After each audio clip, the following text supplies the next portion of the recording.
días, amigas, amigos de IntelliJuris. Bienvenidos a una sesión más de una amplia serie que tenemos de webinarios en esta plataforma en donde se analiza, se discute, se cuestionan temas jurídicos. Hoy les extendemos una disculpa inicial. El magistrado Jean-Claude Trompetit no podrá estar presente. Se disculpa, tuvo un contratiempo familiar importante.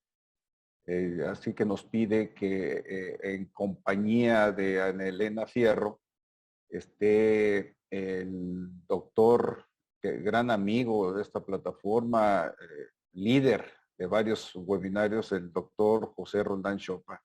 Les doy la bienvenida, muchas gracias por acompañarnos en este tema que provoca escozor en la ciudadanía, en los ámbitos de la administración pública.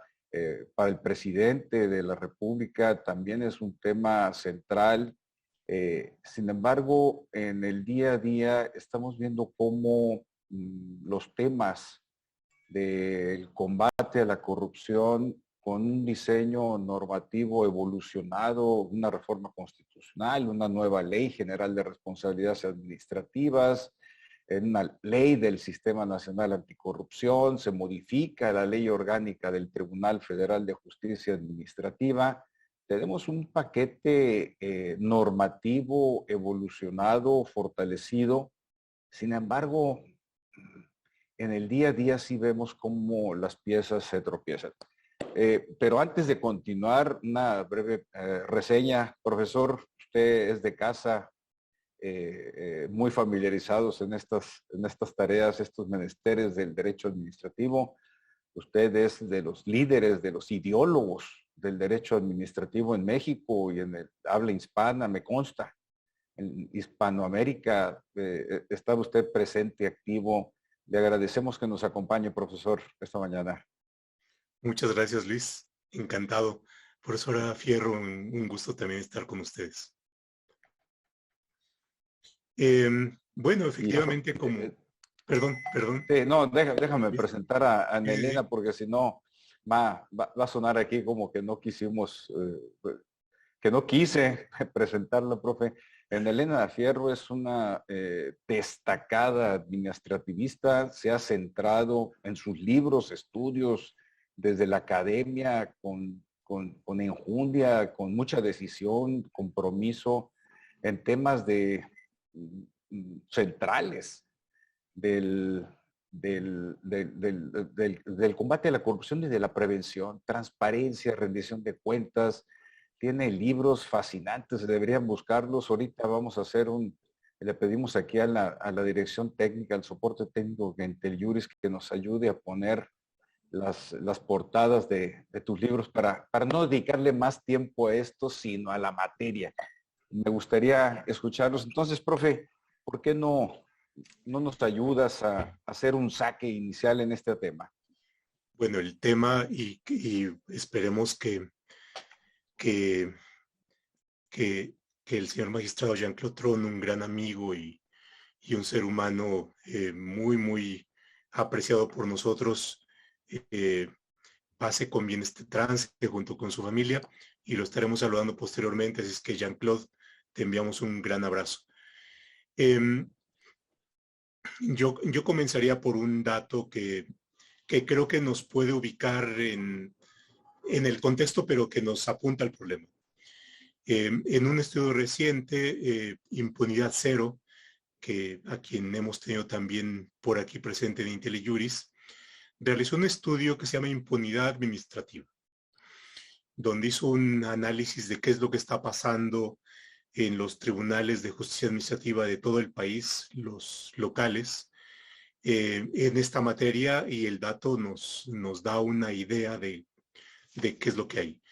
La mayor parte de casos que se arman en los organismos internos de control, en las contralorías, en los órganos que tienen a su cargo la integración, sea de expedientes o bien que sancione por faltas no graves, o bien que pueda judicializar en el caso de faltas graves los pierde.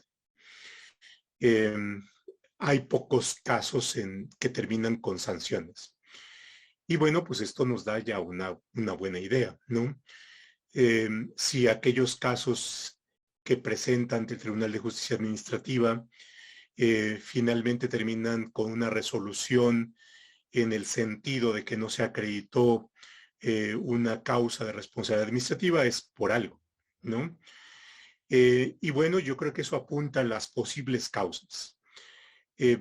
Conozco en particular dos estudios, uno del Tribunal de Justicia Administrativa de Guanajuato y otro del Tribunal de Justicia Administrativa de la Ciudad de México, en donde el magistrado anticorrupción de Guanajuato o la Contralora del Tribunal de Justicia Administrativa han particularizado a ver por qué es que se pierden, ¿no? Por qué es que los servidores públicos o los que están sujetos a un procedimiento de responsabilidades administrativas ganan los asuntos, ¿no?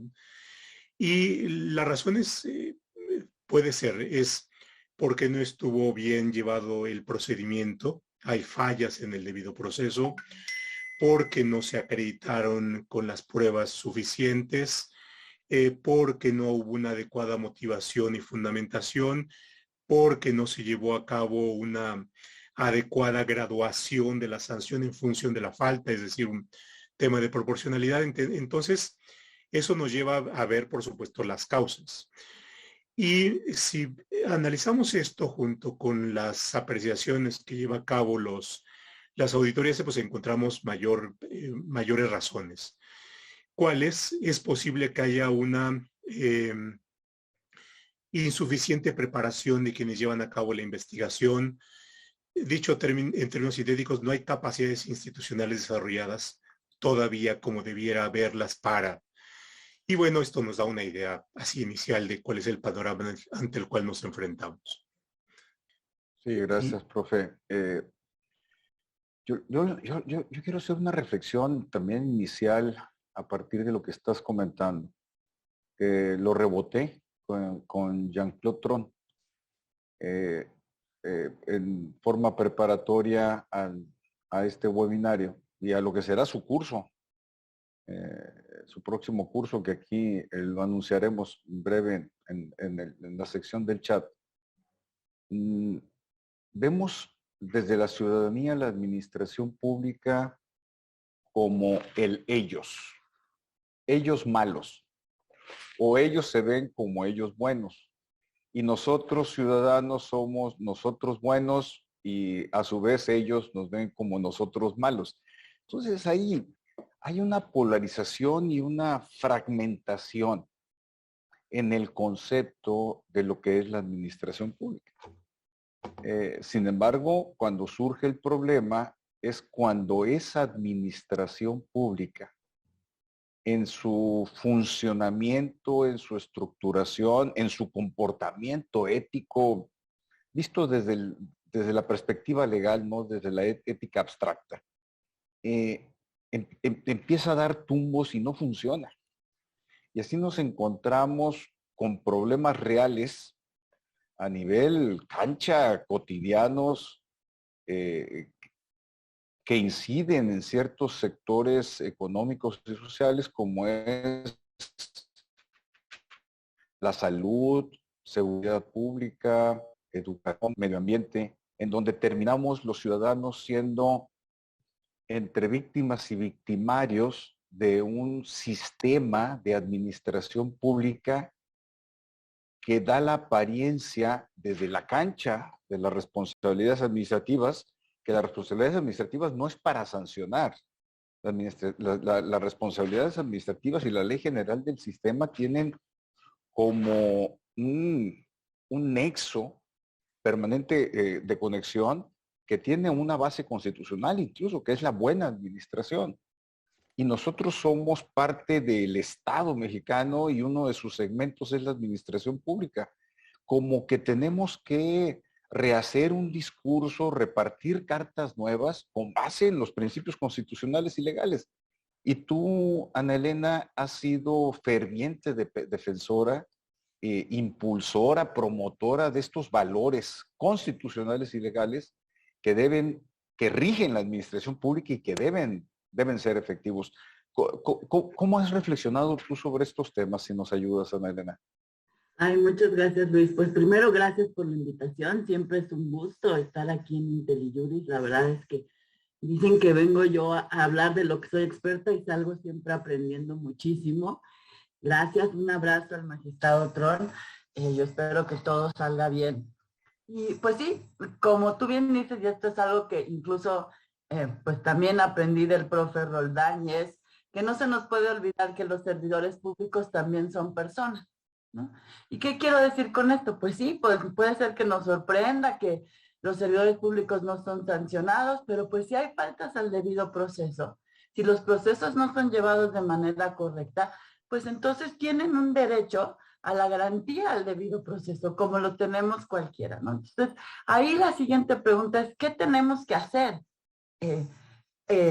para lograr tener, digamos, procedimientos de responsabilidad administrativa que sean eficaces? Y ya lo decía el profe Roldán, pues lo primero es que lo que hemos diagnosticado ya desde el principio de la creación del Sistema Nacional Anticorrupción, y lo hemos platicado pues nosotros tres y muchos otros en muchos foros, pues era el gran reto de generar este debido proceso con una autoridad investigadora, con una autoridad sustanciadora, que se llevaran al Tribunal de Justicia Administrativa las sanciones por faltas graves, pues implica un desarrollo institucional importante. Y aquí empieza esta segunda parte de tu pregunta, ¿no? ¿Qué significa esto? Lo primero que creo que nos está faltando es esta idea de un servicio civil, un servicio profesional, un servicio público en donde la gente pueda decidir ser servidor público y dedicar su vida completa al servicio público, dirigido por ciertos principios. En el libro de la responsabilidad de los servidores públicos del castigo a la confianza, que mencionabas hace rato, Luis, pues justamente lo que traté de hacer es decir, sí, es cierto, hay que castigar a los servidores públicos cuando cometan faltas administrativas.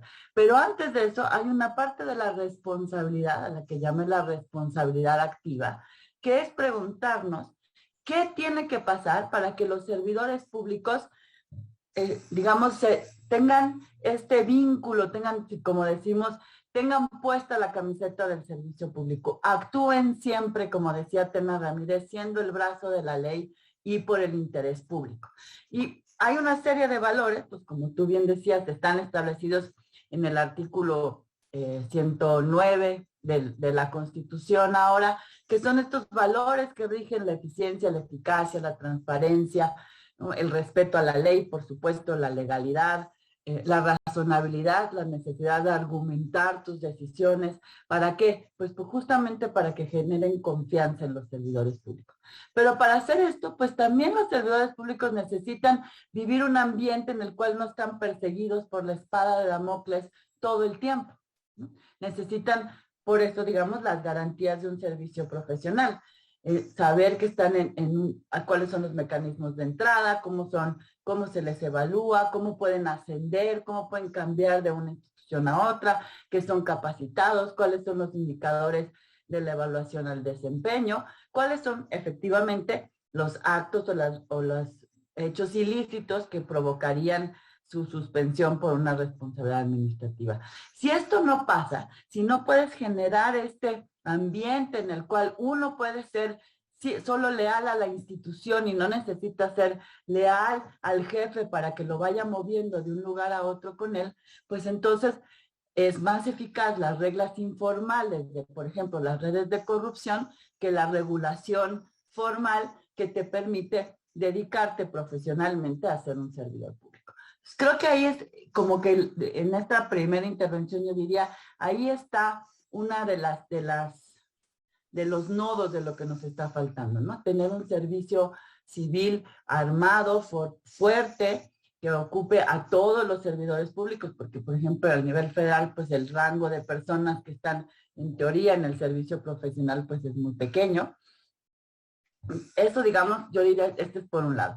¿Cómo logras esto? ¿Cómo tienes un código de ética que justamente es este instrumento de acompañamiento que te establece cuáles son los valores de una institución? No más reglas y sanciones. Incluso Por ejemplo, el otro día revisaba en Estados Unidos los comités, existen comités de ética que son un conjunto de personas que te acompañan cuando tú tienes dudas sobre algún acto. Por ejemplo, recibiste un regalo. ¿Lo puedes aceptar? ¿No lo puedes aceptar? ¿Cómo lo tienes que devolver? Entonces, más que sancionarte, como servidor público, te acompaña. Yo creo que ahí hay una parte importante y una tarea pendiente. Y la otra creo que es algo que tú tocabas, que me parece esencial, que es, tenemos que entender que en este barco estamos todos juntos, ¿no? Y no hay esto de los servidores públicos todos corruptos, todos malos, los particulares todos buenos, ¿no? Y todos pros. Y hacer nuestra parte. Y una cosa bien importante de hacer nuestra parte, pues sí también es denunciar. Denunciar cuando vemos una falta o presenciamos una falta. Y denunciar, digamos, hay una parte que es cómo tenemos que hacer para que la denuncia fructifique también, ¿no? Y aquí hay algo bien interesante, que es justamente uno de los precedentes sentados por el cuarto tribunal colegiado en materia administrativa y que la Corte ya en controversia ratificó, que es fortalecer el concepto del ciudadano como, digamos, como el arma, yo digo, ¿no? Como esto que con la denuncia levantas la mano. Y lo que dijo la Corte fue que quienes somos denunciantes en algún momento por alguna responsabilidad administrativa, dado que se trata de cuestiones de interés público, estamos legitimados para presentar amparos si no hubiera, digamos, si no prosperara la investigación. Y esto es un parteaguas, se deslinda de la idea anterior de que, pues no, tú nada más eras mero denunciante y el OIC determinaba qué hacer y tú no tenías ya mayor intervención. Entonces, esta idea de que los denunciantes somos parte y que podemos incluso estar legitimados para el amparo, me parece que es uno de los elementos clave en esto que tú decías, que todos tenemos cierta corresponsabilidad en que la administración pública mejore. Por ahorita yo creo que ahí me quedaría. Pues han aflorado, muchas gracias, Ana Elena, han aflorado un buen número de dudas, de cuestionamientos, de propuestas. En mi tránsito en el Comité de Participación Ciudadana del Sistema Nacional Anticorrupción, tuve la oportunidad de recorrer varias entidades federativas, interactuar con funcionarios públicos federales, estatales, municipales. Y creo que una tónica, una conclusión a la que llegué fue que en lo general, en lo estructural, los servidores públicos que tenemos en México tienen un compromiso personal con su trabajo y a la vez sí reclaman lo que está señalando en condiciones laborales claras que aseguren. En primer término, lo más importante para ellos a los servidores públicos, es la estabilidad en el trabajo. Luego vienen otros, las prestaciones, el sueldo, el salario, que también es un gran tema, sobre todo en estos tiempos. Pero eso era así como un paquete inicial, porque luego venían otros temas paralelos en donde venía la estabilidad, por supuesto, la capacitación. Es para ellos muy importante, para el servidor público, la capacitación. Sobre todo en un escenario nacional. Y esto lo extiendo al Poder Judicial, perdón que me esté desacomodando, pero lo extiendo al Poder Judicial, porque estamos hablando de normatividad. En un sistema legal hiperdinámico, se están cambiando las leyes, se están cambiando los procesos, se están cambiando las reglamentaciones, se están emitiendo reglas generales. Es un volumen, una carga, pero eso es en cuanto a conocimiento, porque luego viene la parte de la implementación, que ya es una manera de hablar de talleres de capacitación, no simplemente estar navegando o quedándose en un plano conceptual. Lo que se tiene detectado, y ustedes son los que determinan esto, y qué lástima que Jean-Claude tuvo ese incidente, pero lo tendremos en 2 sesiones, el martes 30 de noviembre y 7 de diciembre, de las 6 a las 7:30 p.m., por 300 pesos ustedes no se pueden perder a nuestro querido magistrado. Verán que exuda sapiencia en todo lo que nos tiene que presentar. Pero, profe, en relación con todas estas reflexiones, y ya empieza a haber algunos comentarios en el chat, ¿por dónde nos vamos? Las investigaciones administrativas, por ejemplo, son retos pesados, nos vamos por las incidencias o nos tenemos que ir por temas estructurales, nos ensañamos con funcionarios que en el escalafón ocupan posiciones bajas, o estratégicamente tenemos que ir por los grandes casos, y si hay deficiencias, los tribunales tienen que anular. Eso no hay duda. Tienen que anular, no tienen, son tribunales de legalidad, no son tribunales de justicia, ni de votación popular, ni de asamblea popular. Me confunde todos estos temas, profe, a la vez que me emocionan. No, ¿Usted claro, cómo ve? Porque como tú lo dices, es un tema estructural y sistémico. A ver, y tiene que ver primero cómo concebimos esto de las responsabilidades y las sanciones. Yo creo que ahí hay un tema de visión y que en parte también los tribunales tienen su responsabilidad, y creo que la explicación forma parte del problema, y es pensar que las responsabilidades administrativas se restringen a las sanciones y que tenemos no solamente que explicar las responsabilidades a partir de la sanción y considerar que son expresión del jus puniendi. Porque yo creo que desde ahí tenemos el primer problema. ¿Y por qué? Porque cuando solamente vemos la parte sancionadora, castigadora, dejamos de ver todo esto que tú nos estás expresando y que la profe Fierro nos ha dicho. ¿Por qué? Porque la sanción, por supuesto, es importante, tiene su función, pero tiene que verse en el sistema de la función pública. Por eso es que en una explicación, las sanciones de los servidores públicos son parte del derecho disciplinario, pero el derecho disciplinario no tiene que ver solamente con las sanciones, sino cómo funciona de mejor manera a la administración pública y cómo se protege el funcionamiento de la administración pública. Y para poner tú una muestra y recoger una parte, pensamos a veces que los comités de ética son parte de aquello que va a juzgar, no en el sentido judicial, sino que va a valorar un comportamiento y nos va a reprender o nos va a sancionar o va a hacer algo que nos afecte. Y entonces seguimos pensando que aquí la cuestión de los comités de ética forma parte de la sanción o del castigo o de la aflicción que causa el servidor público, más que pensar que puede ser una herramienta, un instrumento, una instancia de cómo te va acompañando para resolver a veces casos que son dilemas éticos, porque no tiene una solución en blanco y negro, y entonces más que buscar canciones, tiene que decirte, a ver, dadas estas consideraciones, el comportamiento de ética pública, no de ética privada, de ética pública que tienes que hacer va por este lado.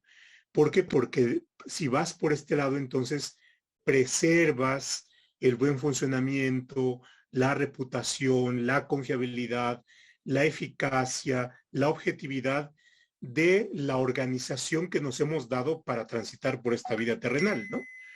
Es decir, para que funcione bien la administración, porque si funciona bien la administración nos da mejores bienes públicos que son mejores derechos y mejores condiciones de vida y mejor seguridad y mejor Hay una película que ahora pasa que está en una de estas redes de streaming, sobre policías, una película de policías. La verdad está muy buena porque plantea la vivencia real del policía, que es un ser humano, que se enamora, tiene pasiones, tiene envidias, hay acosos y tiene sus dilemas. Bueno, ¿qué hago en estas condiciones, no?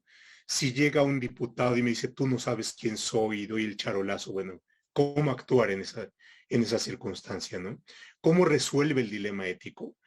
Y creo que, y eso solamente lo vamos a entender si vemos las responsabilidades a partir de aquello que debería ser, y es cómo tenemos mejores administraciones. Me quedo por ahí. Me quedo Gracias, ahí. profe. Estoy quitando el streaming porque luego se me está yendo la señal y prefiero privarme de la imagen.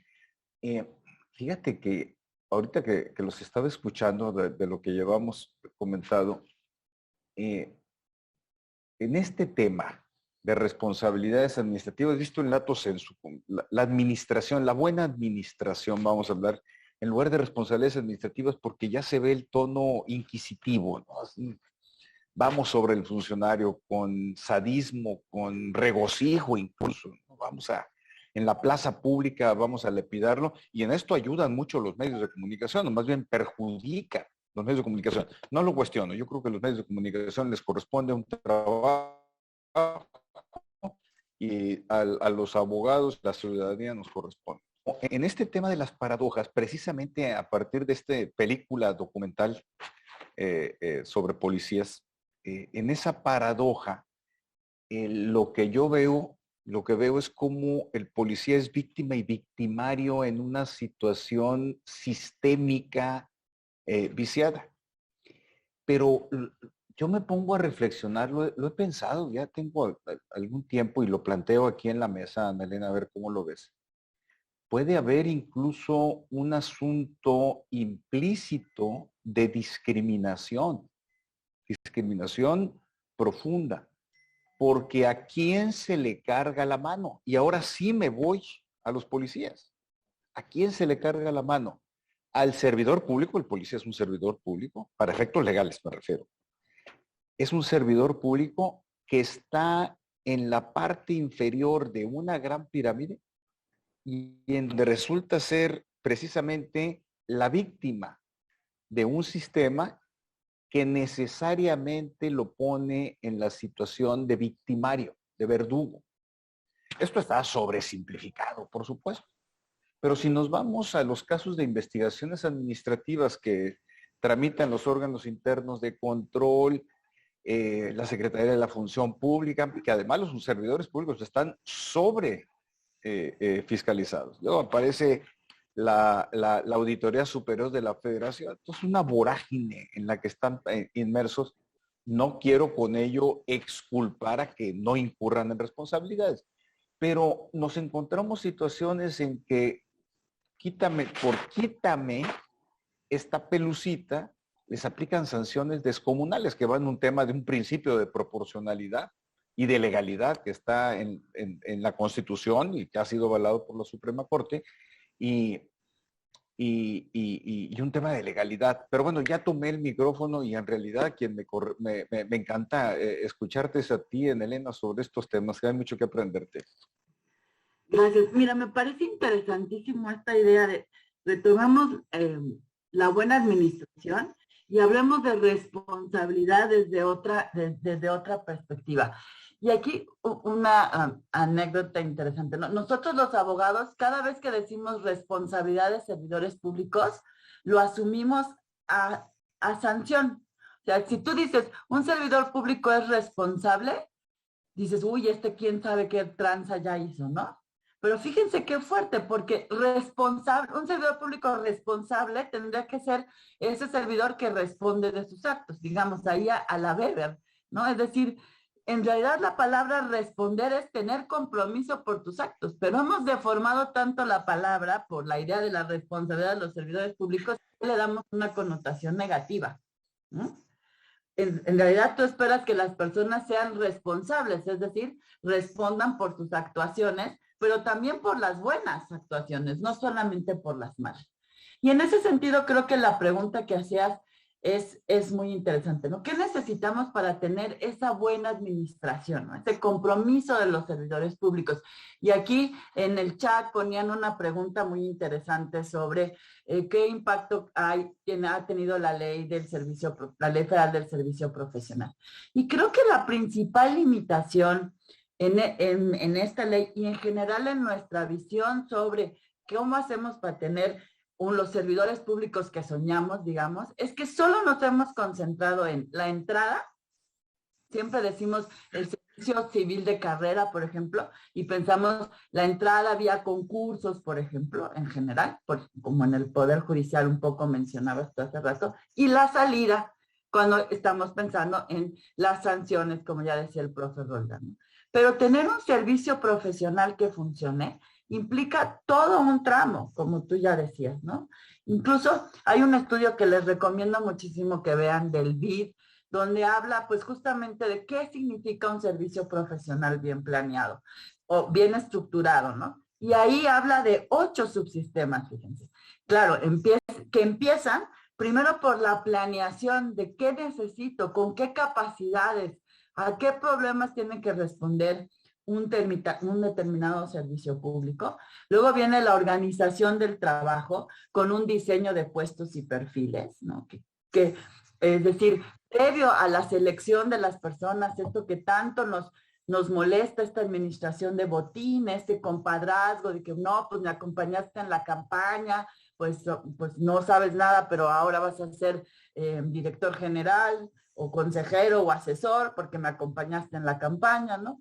La gestión del empleo, ¿no? Justamente lo que tú señalabas, ¿no? Cómo se ingresa, cómo se puede, cómo puedo moverme dentro de la administración pública, la gestión del rendimiento, es decir, la evaluación y la planeación, la gestión de la compensación, lo que tú ya decías, la necesidad de tener claro cuáles son los ingresos, los sueldos que se merecen, atendiendo a las cargas de las responsabilidades, la gestión del desarrollo, que es la capacitación continua, tan de los individuos, la gestión de las relaciones humanas, y esto es un poco lo que tú decías, ya que hay estudios interesantísimos, ¿no? Incluso este famosísimo de Berkeley, de los estudiantes que los hacen que simulen una cárcel, ¿no? Y que ponen a policías y a presidiarios, y que a los 15 días ya están los chicos que se supone que eran policías maltratando y torturando a los otros, ¿no? Es decir, el clima laboral hace que la manera en la que yo trato a los servidores públicos, eso se va a reflejar en la manera en que esos servidores públicos van a tratar a la ciudadanía. Y está esto muy estudiado, sobre todo en materia de policías. Creo que aquí hay un punto bien interesante, ¿no? El clima laboral, el ambiente que yo genere dentro de la institución, si es un ambiente de respeto, de respeto de los derechos, eso se va a reflejar en el trato que los servidores públicos hagan con respecto a los ciudadanos que atienden. Entonces, realmente, por eso es que para mí la ley, pues la ley, además de que pues, prácticamente quedó en desuso con la excepción esta que tenía, sí debiera de garantizar todos estos elementos. Y también garantizar una franja de lo que se llama la libre designación, que es esa alta dirección pública que siempre tendrá que ser la bisagra necesaria entre lo político y lo técnico o lo administrativo, digamos, pero sí garantizando un servicio que funcione. Esto generará un mejor clima y por tanto generará un mejor trato hacia la ciudadanía. Yo por ahí lo veo, yo no sé ustedes. No, buenísimo, porque reflexionando sobre esto que estás planteando, Ana Elena, me viene a la mente así en automático que es una secretaría de la función pública. No es una fiscalía anticorrupción ni una secretaría de sanción pública. Y esto viene a cuento con un par de comentarios que nos presentan aquí en el chat Fernando Anselmo Escobar y José Antonio Obregón, que tiene que ver con el tema de los órganos internos de control con un enfoque preventivo. Y este enfoque preventivo no es desde el lado solamente de las responsabilidades administrativas, sino de la adecuada, del buen funcionamiento, de una buena administración pública. A mí me parece muy interesante los dos comentarios, y bueno, aquí también Víctor Espinosa se suma al tema de los órganos internos de control que suelen enfocarse, dice, en buscar la manera de cómo sancionar al servidor público. Más allá de, como bien lo mencionas tú, Ana Elena, acompañar y orientar al servidor público. Es un tema complejo. Tenemos a los policías con esta problemática exactamente. Yo creo que sí vale la pena analizar esa película desde la plataforma constitucional y legal para desnudar las paradojas en las que estamos operando en México. Profe, en relación con esto de los órganos internos de control, la fase preventiva, sí hay que combatir la corrupción, por ejemplo. Está tipificada en la Ley General de Responsabilidades Administrativas, está tipificada en el Código Penal Federal, está trasladada a las legislaciones estatales. Sí hay que hacerlo, pero estamos ahorita en la etapa de una adecuada. ¿Para qué nos sirve sancionar si tenemos una administración pública deficiente? Sí, claro. Voy a poner un ejemplo, porque hicimos un estudio de esto con la profe Anel, y es, a ver, retomando el ejemplo de los policías, ¿no? En la Ciudad de México tenemos la impresión y la percepción de que en los cuerpos de seguridad hay corrupción, en los agentes de tránsito, la mordida, en fin. Bueno, pero también hay, y tiene que ver con esto, prácticas en la Ciudad de México que son difícilmente corrompibles. Pongo el alcoholímetro. A ver, mi percepción, igual ustedes tienen una percepción distinta, pero es que el alcoholímetro funciona y es poco susceptible a corrupción. Y lo mismo cae un diputado y un senador y un personaje famoso, y todos probablemente digan, no te metes conmigo, no sabes quién soy, en fin, pero funciona. Y con poca probabilidad de corrupción. La pregunta es ¿por qué? Y tiene que ver con, primero, cómo está organizado el alcoholímetro, que participe en una diversidad de agentes públicos, alguien que es profesional de salud, el agente de tránsito que es el encargado de llevar a cabo en fin, el operativo. Al lado puede estar el juez cívico. Está hecho a la luz pública, hay reporteros ahí vigilando por si hay alguna nota, ¿no? Entonces, y hay un aparato técnico que es el aditamento ese con el cual me han contado que le soplan, en fin, me lo contó el primo de un amigo. Entonces, sucede esto. Es decir, hay un componente que es pura administración que tiene como resultado un bien público. Es decir, hay estudios, una cosa que hicimos en el CIDE, en donde demuestran que a partir del alcoholímetro bajaron los accidentes de tránsito. Es decir, funciona. Nos da mejor seguridad en las vías públicas. La otra cuestión es poco susceptible a corrupción. Es decir, una de las formas que a veces nos evitamos pensar en ellas por pensar en las sanciones, una de las formas para combatir corrupción es, por supuesto, la sanción, pero otra que puede tener un impacto mayor es cómo organizas la administración para evitar, para disminuir los riesgos, las probabilidades de corrupción, de tal manera que funcione bien la administración. El ejemplo del alcoholímetro me parece muy, muy bueno porque junta varias cosas. Es un mecanismo, por supuesto, ni siquiera de sanción, bueno, de sanción después al conductor, pero mientras es como de preventiva, ¿no? Es decir, cuando se le retira de la circulación no es una sanción en sí misma, sino una medida preventiva. Inmediatez, diversidad, pluralidad, acotamiento de discrecionalidad, uso de la técnica. Es una serie de componentes que te sirven para juntar varias cosas, ¿no? Y me quedo por ahí en esta parte. Está Miguel Daniel Gutiérrez presentándonos otro comentario, que es el preámbulo de una idea que quería presentarte a ti, Ana Elena. A las observaciones de Fernando Anselmo, otro de los participantes en este foro, agrego que esas auditorías de los órganos internos de control son de índole cuantitativa y no desde una perspectiva cualitativa.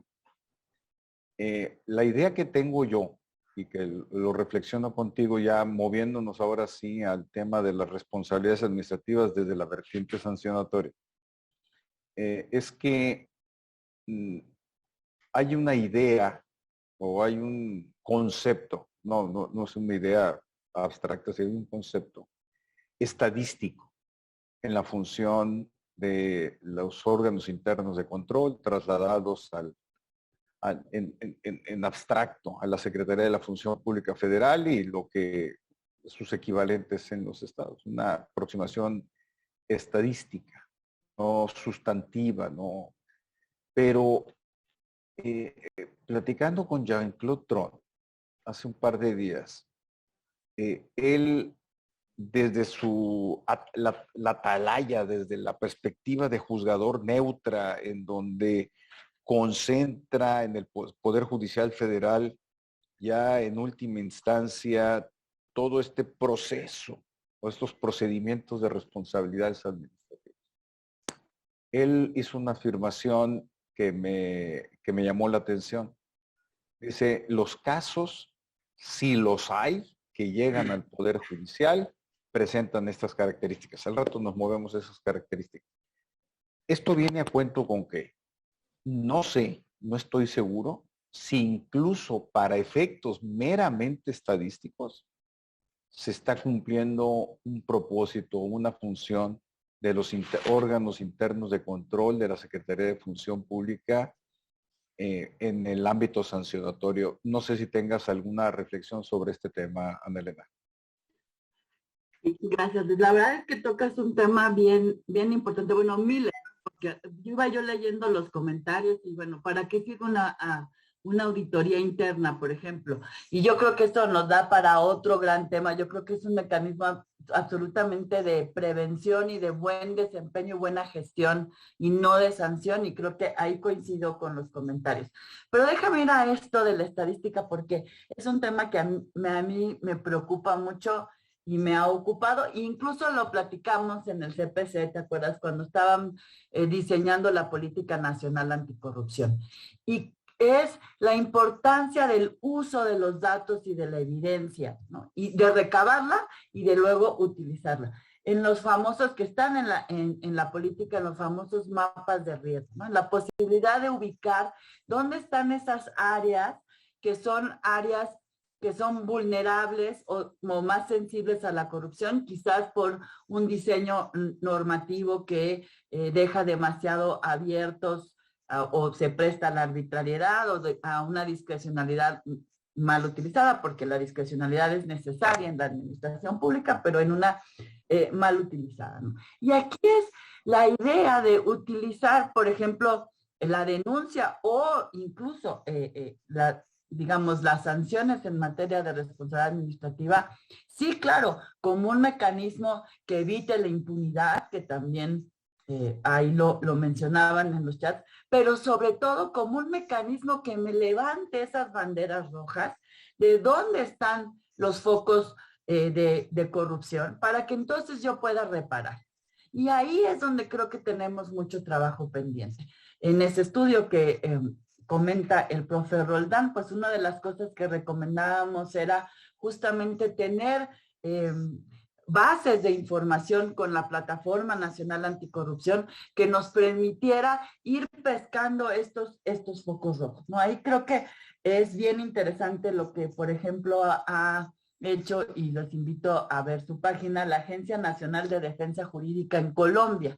Y justamente lo que ellos hicieron fue darse cuenta que desde la Corte Interamericana de Derechos Humanos y luego el Consejo de Estado, que es el equivalente a nuestros tribunales administrativos, analizaban, por ejemplo, aquellas situaciones donde reiteradamente habían sido sancionados, ¿no?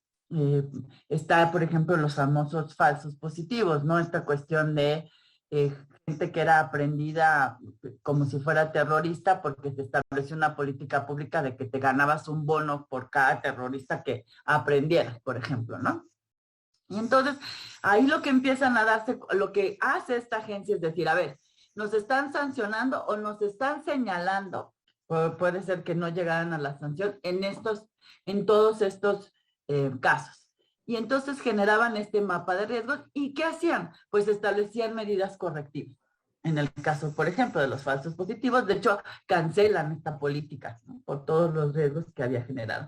A mí me parece que eso nos está faltando. Es decir, cómo utilizamos, bueno, primero, cómo debemos de recabar esta información para que esta información nos sirva para prevenir, es decir, para mostrarnos esos mapas de riesgo.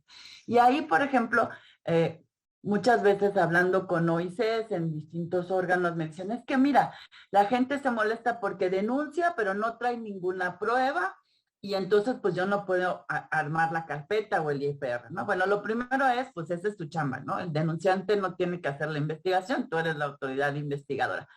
Pero aun cuando quizás no es posible recabar evidencia, porque pues obviamente se trata de algo que se hace en secrecía, ¿no? La corrupción no se hace abiertamente, en general, a menos de que ya haya mucho descaro. Si a mí va varias veces que, por ejemplo, me denuncian en esta ventanilla de trámite, piden una mordida, y a lo mejor no lo puedo probar, hombre, revisemos ese trámite.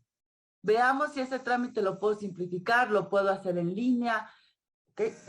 A lo mejor a veces hasta lo puedo eliminar en algunos casos, y entonces voy cerrando esas brechas de corrupción y se convierten entonces en mecanismos de prevención. Entonces, a lo mejor la gente dice, ¿yo para qué denuncio si de todos modos no pasa nada? Yo creo que sí vale mucho y que lo tendríamos que hacer mucho más. Claro que falta esta segunda parte donde aprendemos a utilizar esta información de manera, digamos, macro para identificar esos focos rojos. Yo creo que por ahí sí nos falta bastante que hacer. Es un tema de capacidad, es un tema de capacidad de desarrollo institucional. El reto es grande. Profe Roldán, un comentario, traigo a colación a Jean-Claude porque era uno de nosotros, junto con Elena, pues eran los protagonistas, entonces tengo que sacar a colación los comentarios de Jean-Claude. Él utiliza una expresión más suave, pero yo la refraseo y afirma que hay un caos en el tema de responsabilidades administrativas. La palabra es mía, la expresión es mía. Hay un caos en este tema de responsabilidades administrativas en sus tres vertientes, en sus tres pilares. Uno, las investigaciones. Otro, ya el fincamiento mismo de las responsabilidades, sobre todo si son graves y por lo tanto son los tribunales federales o estatales administrativos quienes deben de proceder. Y el otro, las capacidades institucionales para litigar con fuerza en los tribunales. Reflexión coincidente con esta aproximación que hace Jean-Claude Tron, o cuál es tu visión, profe, en relación con este tema? Mi percepción coincide con la de Jean-Claude. Además, los números les dan la razón. Si nos dijéramos, a ver, ¿quién podría estar al tanto y tener la percepción de cuáles son los males de la administración? Yo diría los tribunales, que reciben todos los días demandas o que resuelven recursos sobre reclamos de actos administrativos y que ven cómo en su expediente cómo se llevó a cabo una investigación y que finalmente resuelven, y que reciben además a los litigantes y a los de los jurídicos de las dependencias. Yo diría son los tribunales administrativos o constitucionales aquellos que tienen la percepción más fina de qué es lo que está pasando. Y los números estos que derivan tanto de los estudios, por ejemplo, de impunidad cero, y bueno, aquí también tengo que decir que la profe Anel, junto con Elena García, han hecho estudios cuantitativos de la situación de los tribunales de justicia administrativa, nos dan resultados similares, ¿no? Es decir, pierde muchos asuntos la administración pública. Entonces, esto significa que hay problemas. Y los problemas tienen que ver con esto. Ahora, me gustaría restringirme a algunos de los problemas. Una parte de los problemas tiene que ver con las capacidades de llevar a cabo investigación. Esto es, en los SOICES, en aquella parte que se dedica a investigación, debería tener asabuesos, ¿no? En términos coloquiales, que sepan hacer investigación y no solamente a acumuladores de papel, ¿no? No solamente que se dediquen a ver si una escritura constitutiva se hizo ante la fe del notario tal o del corredor público tal, sino de ver más atrás.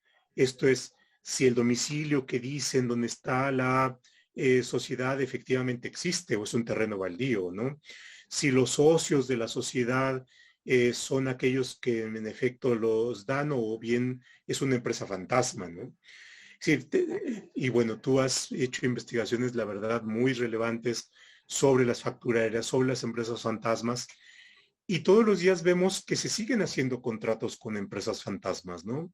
En el anterior gobierno y en el nuevo gobierno se siguen dando esto. Entonces, ¿qué pasa? ¿No? Pareciera ser que no estamos aprendiendo la experiencia. Y eso es solamente para una cuestión de cuáles son las capacidades de investigación.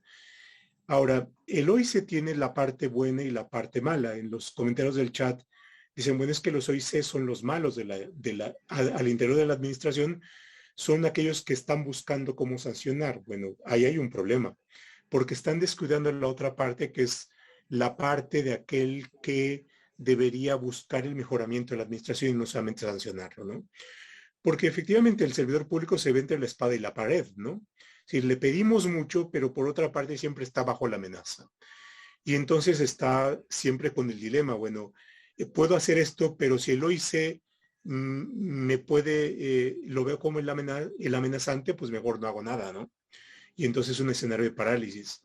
Ese es como el dilema que estamos teniendo en la administración y por supuesto me parece que es el peor de los panoramas para que tengamos buenas administraciones. Ana Elena, ¿algún comentario complementario? Se nos están acabando los minutos. No quiero dejar de escucharte.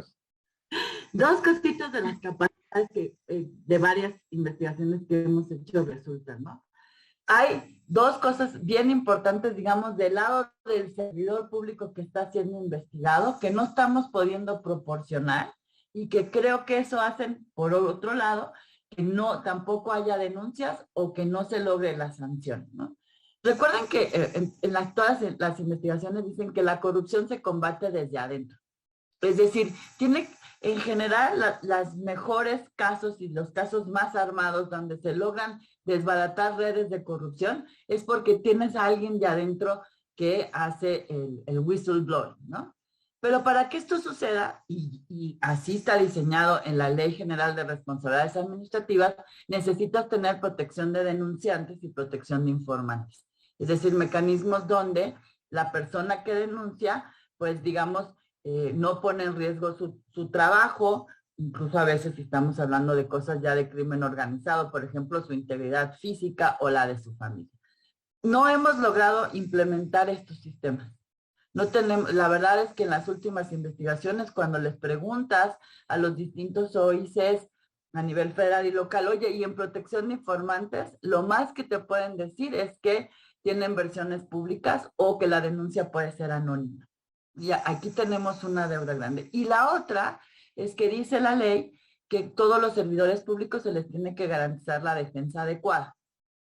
Y esto tampoco lo estamos logrando. O sea, en la medida en que un servidor público es denunciado y no se le otorga el derecho a la defensa adecuada, es decir, se le da un defensor de oficio, pues de nuevo esto ya está dando pie para que esos casos después pues tengan que ser, no puedan ser sancionados porque el tribunal diga existe una falta al debido proceso. Entonces ahí tenemos un reto bien grande en esta idea de cómo lograr eficazmente la sanción de los servidores públicos. Pues lo primero que tienes que hacer es garantizarles sus derechos para que puedan acudir al juicio y que sea un juicio con debido proceso que haga que la sanción permanezca.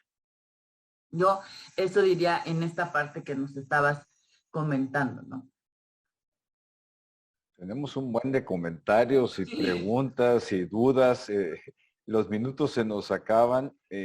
Agradezco a Miguel Ramírez Pérez, donde dice no hay personal capacitado en investigación forense capaz de integrar expedientes sólidos. De Miriam Artemisa Rodríguez desde Escuinapa, Sinaloa, un saludo allá a mis paisanos. El juzgado y ministerio público coludidos con agiotistas, dejan a personas sin patrimonio. Desde el tema de la corrupción y mejores prácticas en el Poder Judicial, amerita un programa especial, sobre todo en un mensaje que ayer estaba escuchando del presidente Arturo Saldívar, en donde continúan con ese tema de mejora operativa y de combate a la corrupción. Arturo Cruz Suárez, en las unidades administrativas existen áreas de evaluación de procesos y operación cuya función es la de practicar revisiones para identificar vulnerabilidad en la ejecución y diseño de procesos. Este es un gran tema que ha estado bordeando aquí en nuestra práctica. Doctora Fierro, en su opinión, ¿sería una duplicidad de funciones con la que realiza la Secretaría de Función Pública? Te dejo la pregunta. No, bien interesante, pero yo creo que sí, hay que hacer como todo un curso sobre control interno, ¿no? Y yo creo que ahí, Luis, tú sabes más que yo, pero son cosas distintas, ¿no? Una cosa es el control y el orden que llevo yo adentro digamos, de la casa, y luego una cosa que hace la función pública que también es bien importante, también lo hace la Auditoría Superior de la Federación, por ejemplo, que es esta, déjenme decirlo, así lo explica el doctor López Ayón, y a mí me gusta esta explicación. Es como cuando vamos al chequeo médico, ¿no? Anual. Es decir, vamos a ver qué está funcionando y qué no está funcionando. Y es un poco incómodo ir al chequeo médico, pero nos sirve para que las cosas no se agraven. En ese sentido, estas como auditorías externas corresponden hacer a la función pública o a la Auditoría Superior de la Federación, las debemos de pensar como ese check-up para ver que todo está funcionando bien, ¿no? Para ver que las cosas funcionen. Yo diría que por ahí va la cosa. La verdad es que sí hay muchísimos comentarios. Luis, pues yo los invitaría a que estuvieran en el curso la próxima semana, el 30 y el 7, que vamos a estar el magistrado Tron y yo, porque creo que hay mucho que platicar y me quedé con muchas ganas de seguir platicando con todos. Muchas. Oigan, como estoy viendo la intensidad del interés por el tema, se me hace que las 3 horas que tienen programadas Ana Luz, Ana Elena, tú y el magistrado Tron, les van a quedar cortas. En una de esas nos tienen que regalar otro cachito. Profesor, sí, profesor, el tema de la plática es ciudadanía y combate a la corrupción. Del próxima semana, del 30 de noviembre, ¿cuál es la corresponsabilidad ciudadana en estos temas? Porque si nosotros somos usuarios, beneficiarios, titulares del derecho humano a una administración pública funcional, tenemos que tener un deber, un compromiso para que ese engranaje gigantesco de la administración pública federal, estatal, municipal, transite de manera adecuada. ¿Cuál sería ese, en una reflexión rápida, profe? Bueno, lo que tú quieras, tú eres aquí dueño del tiempo. ¿Nos puedes dar sobre este tema? Muchas gracias, Luis. A ver, no solamente somos corresponsables, somos los afectados, somos los principales interesados en que haya buenas administraciones. Y sí, la buena administración la podemos constituir como un derecho. De suyo está que el tener un ambiente libre de corrupción lo es. Y no solamente en la retórica y en el discurso y en la concepción teórica del derecho, sino en la práctica, ¿no? Esto es, los litigantes, y bueno, tú eres uno de ellos y muy, muy brillante, se preguntan, ¿cómo hago valer eso en un amparo, no? Una de las sentencias últimas del magistrado Tron tiene este gran sentido, como el derecho a la buena administración y el derecho a vivir en un ambiente libre de corrupción se convierte en un agravio, en un concepto de violación, y cómo esto puede hacerse valer a través del interés legítimo, a través del interés jurídico, y esto es posible. Y no solamente es jurídicamente posible, sino que debiera ser potenciado cada vez más. Cuando tú estuviste en el CPC, como parte de las cuestiones que yo creo que fueron abriendo brecha es el CPC como órgano legitimado, dada su posición, para impugnar ausencia o falta de nombramientos de tribunales de justicia administrativa. Y eso en sí mismo yo creo que es una expresión muy concreta, tangible, de cómo la ciudadanía, cuando les damos a ustedes una posición especial, pueden hacer valer esto a partir del interés legítimo. O otra de las resoluciones del magistrado Jean-Claude es cómo se reconoce a quienes presentan denuncias desde la ciudadanía, pueden hacer valer su condición de denunciantes dentro de una serie de fases procesales para que sean uno de los actores más y que terminen con el monopolio de la acción, sea administrativa o penal, del OIC o bien de la Fiscalía. Bueno, se ha ganado ya buena parte en lo administrativo. En lo penal todavía está pendiente. Algunos litigios de Togil han impulsado esto. Los tribunales en materia penal todavía son reacios, pero hay que pugnar para abrir esto. En la medida en que abramos, en que haya mucho más actores en esto, creo que podemos romper la decisión discrecional, que siempre es una decisión discrecional de los OICs o de la Fiscalía en función de si son mis partidarios o si son los adversarios, o si conviene o no políticamente llevar a alguien a proceso o ponerle una sanción, porque eso es parte del mismo problema de corrupción. Entonces, yo creo que la acción ciudadana, y no solamente en la movilización, en el reclamo, en la participación de sociedad civil, sino en acciones concretas, muy concretas jurídicas, está una vía que hay que aprovechar, y yo creo que eso es uno de los grandes temas que tratará el magistrado Jean-Claude en el curso, y bueno, pues la verdad es que estamos todos invitados a estar ahí. Y, sí, por supuesto de Ana Elena. Sí, sin duda, desde una perspectiva jurídica, ¿cómo podemos hacer efectiva la corresponsabilidad que tenemos en esta materia? Ana Elena, un cierre sobre el tema de la ciudadanía participante o activa, activista incluso, como hay algunas organizaciones de la sociedad civil que tienen un perfil legal combativo. ¿Cuál sería la reflexión previa, el prolegómeno a ese curso esperado para el 30 de noviembre? Pues justamente la idea de que tenemos una herramienta, un arma poderosísima en la denuncia y en la demanda, ya sea esto por las responsabilidades administrativas, pero sobre todo tenemos la responsabilidad patrimonial, el juicio de nulidad e incluso el juicio de amparo.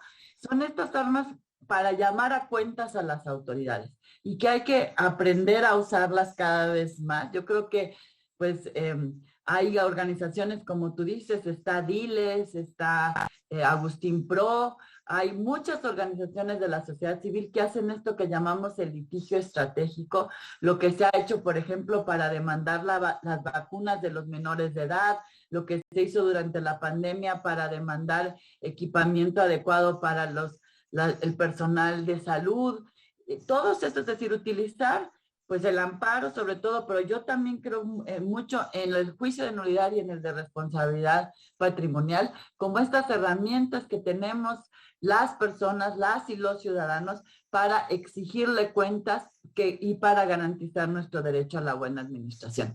Y es justo esto lo que al magistrado Tron y a mí nos nos llama a invitar, digamos, a lo que dice el magistrado Trump como Contraloría Social, y por lo cual pensamos en este cursito para, digamos, de estas 3 horas para seguir charlando sobre este tema, ¿no? Hay mucho que decir, efectivamente siempre se dice que son juicios complejos, que ir con un abogado, pero yo creo que hay mucho que platicar sobre cómo potenciar estas importantes herramientas de exigencia de cuentas que tenemos en nuestras manos y que son parte de una democracia y que debemos de utilizar cada vez más. Pues ha sido un conversatorio fascinante. Siempre les aprendo a Ana Elena y al profesor Roldán Chopa, un gustazo tenerlos aquí. Quedaron 2, 3 bombas sembradas en el chat, que son temas particulares, algunos de ellos, por ejemplo, al interior de las instituciones públicas, de las entidades públicas. Rebeca Lemus apunta a un caso particular, pero es de estructura, acoso sexual, abuso de autoridad hacia los propios funcionarios, funcionarias. Otra materia que tendremos que seguir bordando. Aquí hay una sección liderada por connotadas abogadas que abordan estos temas en IntelliJuris. No se los pierdan, denlos seguimiento. A mí me parece que son las especialistas y tienen un enfoque adecuado de cómo abordar la materia. Tema explosivo. Muchas gracias, Rebeca Lemus, por presentarlo. Y pues nos despedimos con el enorme gusto de poderte saludar nuevamente, Ana Elena, de mandarte un abrazo afectuoso. Al profesor Roldán lo veo constantemente en los trabajos que estamos realizando aquí en IntelliJuris. Nos engalanaste, nos van a engalanar tú y Jean-Claude en el curso que nos van a dar, y nos tendremos que ver pronto. Por el momento, mando un saludo muy afectuoso a todos los que nos ven. Que un excelente fin de semana. Ya estamos a punto de cerrar esta. Y les mando el más cálido de los saludos. Aprecio la compañía, profesor. Gracias. Ana Elena, un gustazo. Hasta pronto. Profe Fierro, hasta la próxima. Muchas gracias a todos.